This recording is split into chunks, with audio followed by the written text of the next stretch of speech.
18 থেকে একটা ভয় ছিল যে আর আমার বাড়ি ফরিদপুর ভাঙ্গা থানা। সো বুঝতেই পারতেছেন আমি কোন এলাকায় থাকি।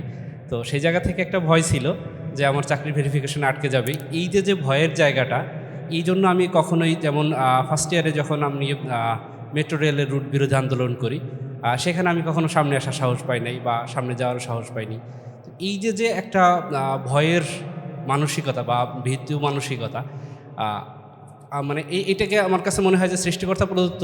যে জুলাই আমি যখন আন্দোলনে যাই, এই ভয়টা আমার কাজ করে নাই। শাহবাগে যখন প্রথম যেদিন ব্যারিকেড ভাঙা হয়, আমার মতো এই দুর্বল চিত্তের একটু মোটাসোটা মানুষ, সে পর্যন্ত পুলিশের ব্যারিকেড ভাঙার ফার্স্ট লাইনের একজন ছিলাম। তো এই ব্যাপারটা আমার কাছে মানে আমি এই উত্তরটা আসলে এই সময় পাইছি, ৭১-এর উত্তরটা, যে কী জন্য এতটা মানে কিভাবে তাদের মুক্তিযোদ্ধাদের মনে এতটা সাহস ছিল। আমি ওই যে বললাম, আমি তেমন একটা সাহসী মানুষ ছিলাম না, কিন্তু ২৪-এ আমি যতদিন আন্দোলনে গিয়েছি, যেটা ৫ অথবা ৬ জুন প্রথম যেদিন আমরা মিছিল করি লাইব্রেরি থেকে, এরপরে ১ জুলাই থেকে শুরু করে ১৮ জুলাই আমি যেদিন আহত হই, এই প্রত্যেকটা দিনে আমি যখন আন্দোলনে যেতাম আমার বিন্দুমাত্র ভয় কাজ করতো না। এই ব্যাপারটা মানে আমি ওই যে বললাম ৭১-এর উত্তরটা আমি এখানে পেয়েছি। ১৮ তারিখে যেদিন আমি আহত হই, আমরা খেয়াল করতাম আমরা যে মিছিলটা ছিলাম রামপুরা বাড্ডা অঞ্চলে, ওখানে কয়েকটা সেগমেন্টে ভাগ হয়ে গেছিলো পুলিশের মাঝখানে অবস্থানের জন্য। ওরা টার্গেট করে গুলি করতো যে মিছিলের সামনে কে আসে। তো আমি আসলে এখন আমার মাঝে মাঝে অবাক লাগে যে আমি কিভাবে যেন সামনে ছিলাম, এবং ধাওয়া পাল্টা ধর পুলিশের সাথে ধাওয়া পাল্টা ধর একটা পর্যায়ে আমার যখন গুলি লাগে, আমার মনে আছে ওরা আমাকে টার্গেট করে গুলি করার কারণ হচ্ছে আমি ওই ঢিল ছোড়ার ক্ষেত্রে ছোটোবেলায় গাছ থেকে আম পাড়ছি তো অনেক, ঢিল ছোড়ার ক্ষেত্রে বেশ দক্ষ। তো আমি 4টা ঢিল মারছিলাম, 3টাই পুলিশের গায়ে যেয়ে লাগছিল। দ্যাটস ওয়াই হয়তো ওরা আমার টার্গেট করছিল। তো আমার মতো ভীতুচিত্তের মানুষ যে এই সাহসটা দেখাইছে, এই সাহসটার জায়গা থেকে আমার মনে হয় যে ৭১-এ এই সাহসের, এই যে দেশের প্রতি, দেশের মানুষের প্রতি ভালোবাসার যে মানসিকতা, সেই জায়গা থেকে হয়তো এই সাহসটা আসে। তো আমি ব্যক্তিগত অভিজ্ঞতার জায়গা থেকে আমি ৭১ উত্তরটা পেয়েছি। আমার দেশের মানুষের কাছে, আপনাদের কাছে, সবার কাছে অনুরোধ থাকবে, বাকি জীবনে আমরা যেন এই সাহসটা ধরে রাখতে পারি, আমাদের পরবর্তী প্রজন্ম যেন এই সাহসটা ধরে রাখতে পারে, সেই দোয়া করবেন। ধন্যবাদ।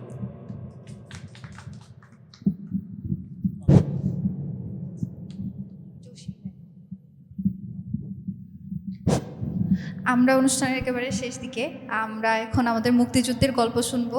এবং ভাইয়ের ব্যাপারে যেটা বলছিলাম, তার সবচেয়ে বড় পরিচয়, সে একই সাথে ৭১-এর যোদ্ধা, সে একই সাথে ২৪-এরও যোদ্ধা।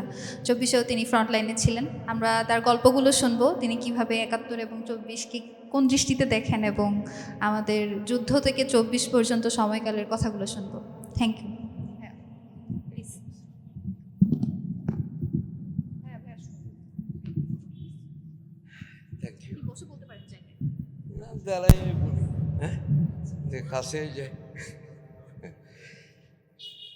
আসসালামু আলাইকুম। বিসমিল্লাহির রহমানির রহিম। নাহমাদুহু ওয়া নুসাল্লি আলা রাসূল কারীম, আম্মা বাদ। আমি খুবই অসুস্থ, 1 সপ্তাহ যাবৎ জ্বর, ইনফ্লুয়েঞ্জা বলতে পারেন। আমার আন্দোলনের সময় আমি হাজির হলাম 24 ফেব্রুয়ারি মাসে, সেই থেকেই রয়ে গেলাম। পল্টনে প্রতিদিন মিছিল করতাম, আমাদের অফিসটাইতে পল্টন বলে। এই একদিন রাবার বুলেটে আমার এই নখটা পৌঁছে গেল, 3 তারিখ ছিল। সাহস করলাম না হাসপাতালে যেতে। যারা 5ই আগস্ট আহত হয়েছে তারা ভাগ্য ভালো, তাদের কোনো অসুবিধা হয়নি। কিন্তু আগে যারা হয়েছে তারা হাসপাতালেও যেতে ভয় পেয়েছে, আমি তার মধ্যে একজন। তারপরে 11ই আগস্ট আমি লন্ডন ফিরে যাই চিকিৎসা করব। আমি মানে হাই ডায়াবেটিক পেশেন্ট, ওষুধ আমার শেষ হয়ে গেছে। এই যাব করে ওই আন্দোলনের জন্য যাচ্ছিলাম না, বলবে যে বয়ে পালিয়ে গেছে। লন্ডনের নিরাপদ জীবন তো চলেই গেছে। এমনি আমার উপরে অভিযোগ আছে, এত আন্দোলন সংগ্রাম করার পরে তো লন্ডন চলে গেছে নিরাপদ জীবনের জন্য। পারছিলাম না,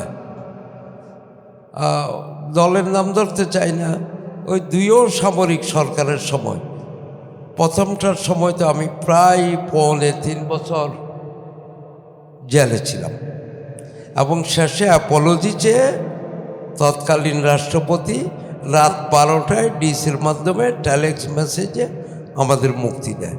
তো রাত 12টায় যাবো কই? কুমিল্লা সেন্ট্রাল জেলে। হ্যাঁ, এখন বড় দল, ওই দলেরই নামটা ধরা ভালো না, ওই দলের কেউ থাকতে পারেন, মনক্ষুণ্ণ হতে পারেন। তখন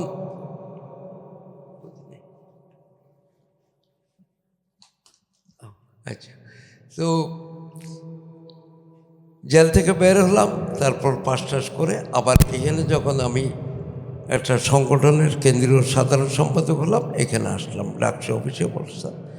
মান্না আক্তার 2টা ইলেকশন আমি পরিচালনা করেছি, আক্তার বাবলুরটাও।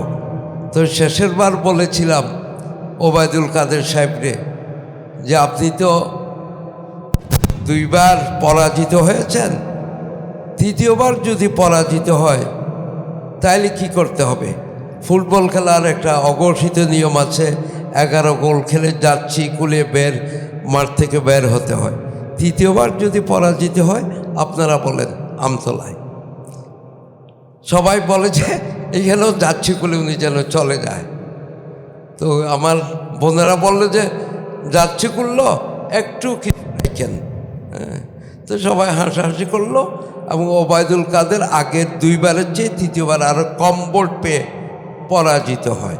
তো লন্ডনে আমার সাথে একবার দেখা হলো রাস্তায়। তখন তো আওয়ামী লীগের সাধারণ সম্পাদক ক্ষমতায়। মাহবুব ভাই, আজকে কিন্তু লন্ডনে আপনার বাড়িতে আসছি, আমার কিন্তু প্যান্ট ট্যান্ট খুলেন না।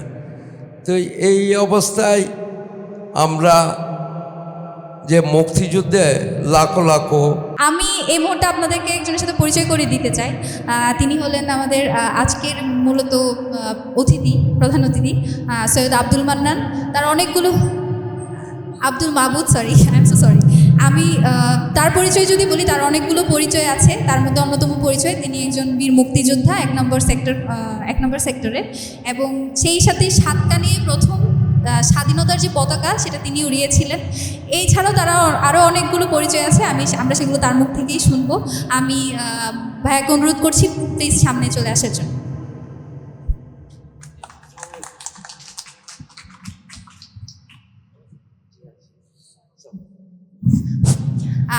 আমরা এখন আরেকটু জুলাইয়ের গল্প শুনবো, তারপর আমরা মুক্তিযুদ্ধের গল্প শুনবো।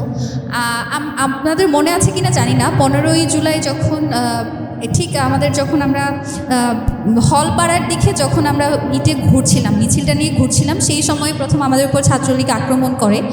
তো সেই জায়গা থেকে একটা মেয়ে যে হচ্ছে প্রচণ্ডভাবে আহত হয়েছিল, যার ছবি কুলে তুলে নিয়ে যাওয়া সারা দেশেই, কুলে তুলে যাদেরকে হচ্ছে এই যে আজিতা, উমামা, পুরো যে মেয়েটাকে কুলে তুলে নিয়ে যাচ্ছিল, ছোট্ট একটা মেয়ে, সে কিন্তু সেদিন খুবই মেজর ছড়িয়ে পড়েছিল, এমনকি যে সে মারা গেছে, কিন্তু সে মারা যায়নি, সে আজকে আমাদের মধ্যে আছে।